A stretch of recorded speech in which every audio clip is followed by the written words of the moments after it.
everybody. Happy Saturday. My name is Tessa. This is Alex.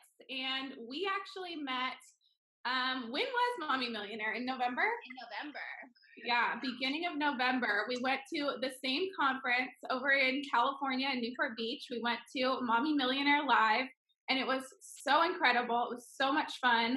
We were there with the intention of like finding new people to connect with, to grow our business with, and just to really be able to network and learn how we can be our best selves.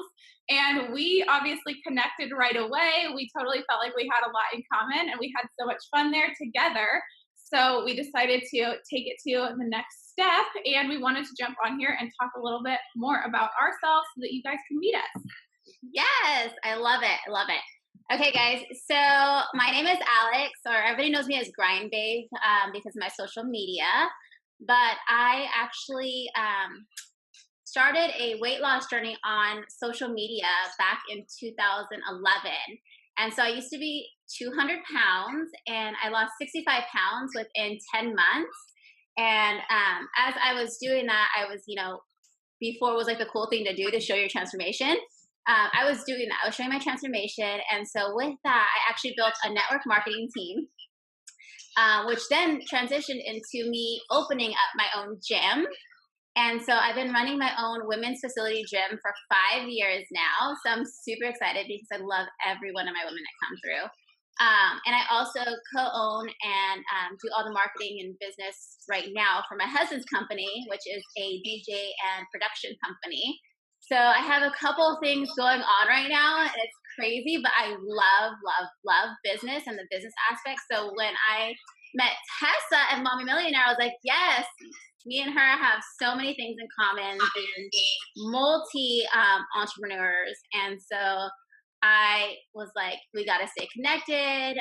We have to, continue doing what we do. So Tessa, do they even know half the things that you do, girl? Like, they know some of it, but like Alex said, that's something that we really connected about is being multi-passionate entrepreneurs, because it is not an easy task or easy feat to manage a lot of different things all at once. And it's something that takes a lot of focus and a lot of like organization. So Taylor, my boyfriend, and I run a real estate company. We have for the last, I don't even know how many years. It feels like it's gone by so quickly, but it's been probably 3 or 4 years now. We started out flipping houses. We absolutely loved it. We did the whole, he would do the grunt work. I did the design side of it. It's so much fun. We still do it to this day, but we started to transition a bit more towards traditional real estate. People buy, sell, and learn how they can invest in real estate, because it's one of the most powerful investments that you can have to really grow your net worth. And it's something that we love.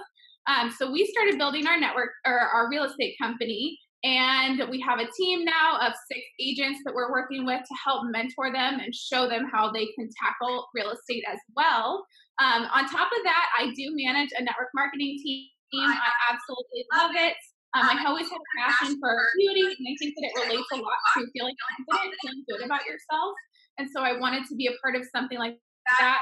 Not very good at makeup, so being a beauty blogger was not going to be my cup of tea. So I went the route of hair care. I absolutely love it. It's so much fun, and it's taught me a lot about myself, being able to connect with even more amazing, empowering women, and really be able to be on this journey together and see that there are so many people out there that are really pushing for more and want to be driving to be their best self in business and in life. Yes, I love it. I love it. Network marketing is such an amazing opportunity. You get to meet so many amazing people doing it, but the joy that it brings to like help somebody, whether it's, helping them get out of debt. Because when I started my network marketing, I was actually $40,000 in debt. And not even my family knew what was going on with us. But it was, great to make that income, but the impact that I got for other people making that was so much better. Like to get other people out, with me and to join me and to, combine our strengths together in this network and build something from nothing is such an amazing opportunity. So if you guys are thinking about joining a network marketing team, really consider, talking to somebody who's in it and who's doing it, because it is, it seems so everywhere now and cliche to do, but it is a life-changing opportunity, guys. So Tessa and I, like we said, we met a Mommy Millionaire, and what that was a business event that we attended because we have this mission to grow ourselves, but not only ourselves, we want to reach out and grow others too with, business mindset and really help everybody to be unapologetic in the pursuit of their ambitions. And so we wanted to talk to you guys today about something that you guys have probably been seeing for a while, which is vision boards. I've been posting about it. I know Tessa's posted about it. And so do you want to go over what some things you have on your vision board? Yes, I absolutely love vision boards. And first and foremost, I want to say that they can come in so many different forms. I think when you hear the name vision board, you just think of cutting up the magazine, using the glue stick, all that stuff.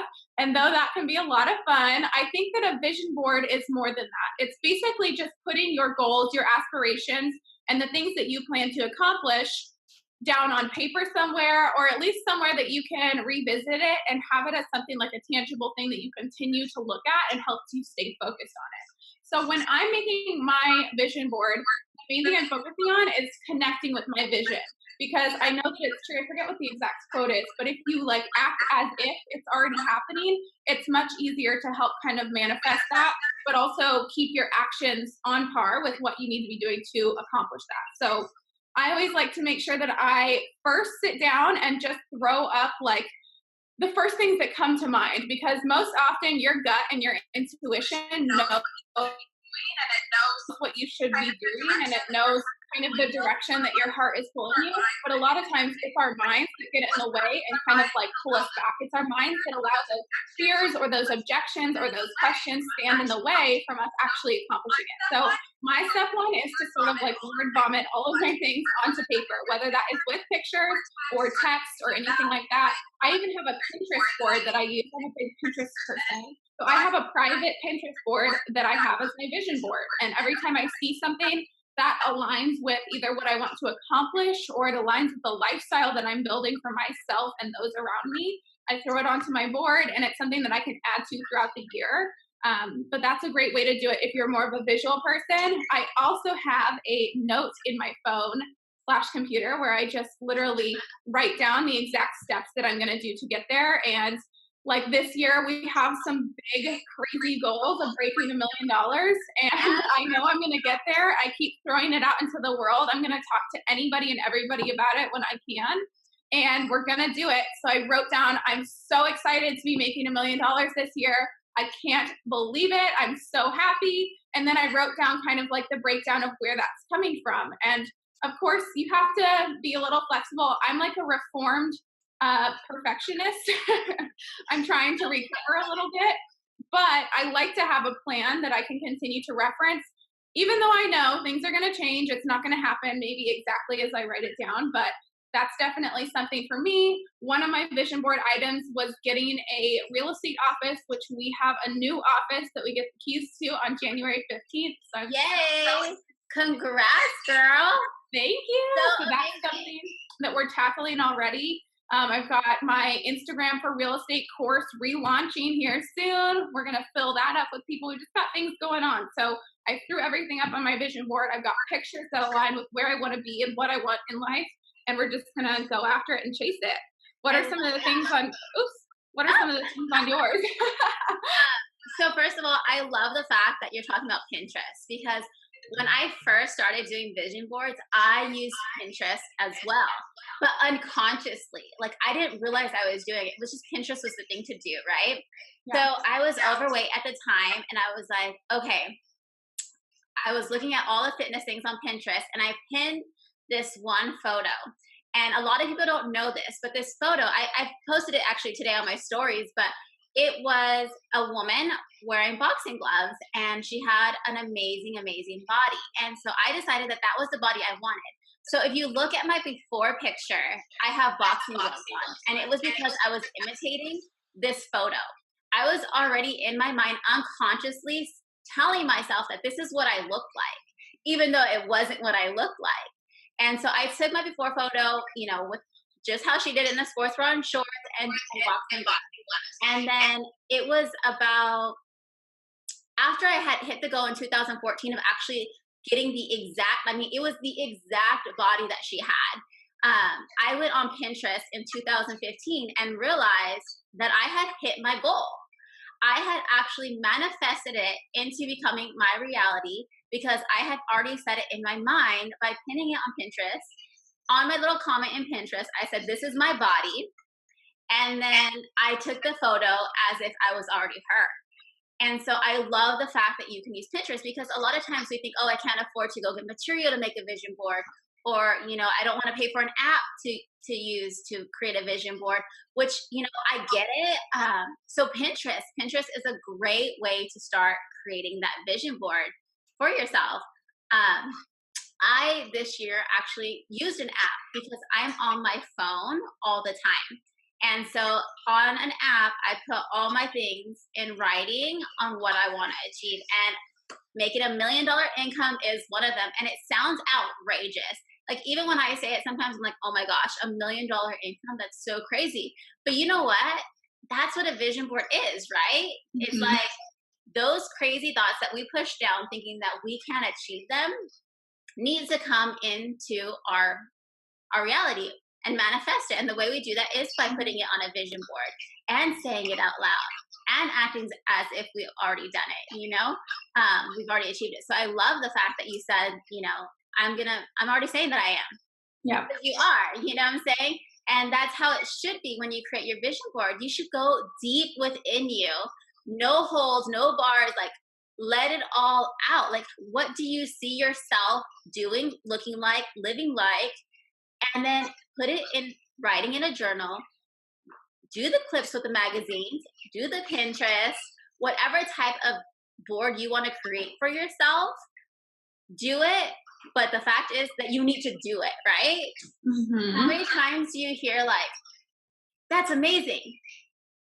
And then you're like, well, 2 weeks later, did you do it? Right? And they're like, no, I didn't do it. And you're like, why not? You know, and it is a scary thing to write, like, I want to be a millionaire. Or I know one of my other things that I wrote on there was I'm going to open a brick and mortar, which is something I've been terrified to do for my business because I am in a comfort zone. Like, I'm comfortable where it's at. I love where it's at. I love what I'm doing. I love who I'm working with. And so it's really scary to change, you know, but if you allow that fear to hold you in that place, then you can never move forward. I don't know about you, but when you created your vision board, did you realize anything about like what you thought your goals were going to be? Yes, I'm so glad that you asked that. So I actually do another thing in life that has been a source of income for me for years. I've been doing social media management and marketing for a lot of different companies all across the United States, and it's something that I'm super passionate about. I love marketing. I absolutely love social media. It's been a huge platform that I've been able to impact people on, but I've started to realize that in my journey of sharing other people's content, I wasn't able to serve my people enough. And this was something that I started to realize as I got into network marketing is I have a message to share. There's a reason that I was pulled into network marketing, whatever your belief system is, like something higher power drew me into network marketing because I had to offer something and I needed to deliver my message. I just didn't know how I was going to do it. So once I started to get involved, that's when I really started to realize that that was no longer serving me anymore. And when I first sat down and started to make my vision board and was mapping out what I wanted my year to look like, I realized subconsciously that I completely left that element of my business off of my vision board. I didn't even plan to, I didn't even intend to, but when I was mapping out how I'm making $1 million this year, that was not even in the equation. And that right there was a big wake-up call for me that my subconscious was really telling me that this is not where I'm being brought anymore. That my own life and my own journey has kind of evolved to the point where I have more to offer in other areas of life, and that's what I need to be focusing on. So that's why when I said that it's kind of good to just like word vomit everything that you want onto your life, Like, don't even think about it too much. Just start throwing the things that first come into your mind, throw them on paper. When Alex and I, we both were on a coaching call with Sheila Craft, and after we did our calls, we hopped on the phone together and we talked about our income goals. And we both said we wanted to make $1 million this year, and it sounded freaking crazy. We both were like, I can't believe this is happening. I didn't know how I was going to say this, anything like that. So that's just sort of the step of getting yourself out of the boundary. Put it down on paper, but then take it the next step. All of the things on your vision board, find a friend, find someone on social media, put it on your story, throw it out there to the world. You have to start speaking it into existence and like putting it out into the world, and it's going to start coming back to you. Yes, I completely 100% agree. We have such limiting beliefs in ourselves and our abilities. And I am such an advocate because I always use fitness because fitness is my thing, girl. But I have transformed my body from a 200-pound overweight woman, depressed and overweight, to a bikini competitor on the MGM stage, into a powerlifting, beast. So I've seen the capability that I have within myself. And I'm like, if I can do this, anybody can do this. But it's really about the mindset and the belief that we have. And like you were saying, when you created your vision board, all of a sudden it snapped that this one aspect of your life that you've been focusing on isn't a priority, and it shouldn't be a priority. So why are you spending your energy on it? And that's exactly what vision boards will do for us. They'll allow us to fill in the emotions that we have to connect with what we're doing and connect in a way. Is this benefiting me? Is this the direction that I want to take my life, my business, my fitness goals, whatever it is that you have? You can sit in the emotion and say, oh, shoot, I didn't add this to my vision board. Why am I putting any effort into it? And rid that of your life, from within your life. And then you can actually start to focus, which is my word for the year, focus on what you really are wanting. Because the first things that you put on that vision board are what you really, really want. So why aren't you focusing on that? And one thing that I've been saying that is like, I love it, is if you try and focus on everything at once, nothing gets done. But if you focus on one thing at a time, everything gets done. And so that's what the vision board allows you to do. All of a sudden, you'll put all these pieces together, and you're like, oh my gosh, I did this first. This will take me to this, and then this will take me to that. And then all of a sudden, by the end of the year, every single thing that you put on that vision board has come to reality because one, you created your own outline for it. Two, you made it a reality by putting it into the world. And three, you started to become it because you saw it and you now believe it. And so I absolutely love vision boards. No matter like what, you used to do it, I just really, really encourage to do it. Right, girl? 1,000%. And then, like you said, one thing that we both, I think, took away from Mommy Millionaire really in like a large scale is two things. My first one is something I'm trying to live by day in and day out, that done is better than perfect. Yeah. If you just start taking this messy action and getting involved and getting out there and taking steps towards your goal, even if you don't knock them out of the park the first time that you go around and the first time that you try it, you're still making action. And that's a heck of a lot better than just sitting there wishing that it would happen. So one thing about vision boards that I have to make sure that I focus on is I think a lot of times it's easy for us to say, okay, well, I want to drive a Range Rover and I want to do this, this, and this. So I'm going to put it on my vision board. Okay, but I want you to take it a step further. What are you going to do that's going to get you there? And I think that's where people get hung up, is they'll make a vision board, they'll put these big shiny objects, these things that they want, but then they're not actually thinking about what it is that they're going to achieve in order to receive those goals. We can put things out into the world, but things do not just happen unless you start taking action. And we overanalyze, we get into it, we start thinking, oh, well, I need more strategies, I need to know more of this, this, and this, I need like funnels, and I need fancy things, I need a fancy website, all this kind of stuff. No, you don't. No, you don't at all. You honestly don't need all of this extra stuff. You just need to start taking action, and you need somebody who's going to hold you accountable. And that is like, I think we can both agree that's a huge thing that we're committing to in 2019 is taking a lot of action, that done is better than perfect, and that we're holding each other accountable. Yes, I love it. Love it. So, you guys, today's talk was about vision boards, and Tess and I have decided that we are going to do segments every week on Saturday. So, it is noon our time in California Pacific time, and then Tessa, what time is it for you guys? It's 1 p.m. Mountain Standard Time or Arizona time. Okay, so we're calling our segments Stiletto Ambition because our heels are high, but not as high as our ambition. So if you guys enjoyed today, make sure to join us next Saturday at our times that we posted. And we'll post little things here and there on our stories to remind you guys. But I hope you guys enjoyed today. I hope you guys get done with those vision boards. Make it a goal to get it done this weekend and stop procrastinating. Because done is better than none. Yes, go out there and get it done. Bye, guys. Bye. I'll see you later, girl. Bye.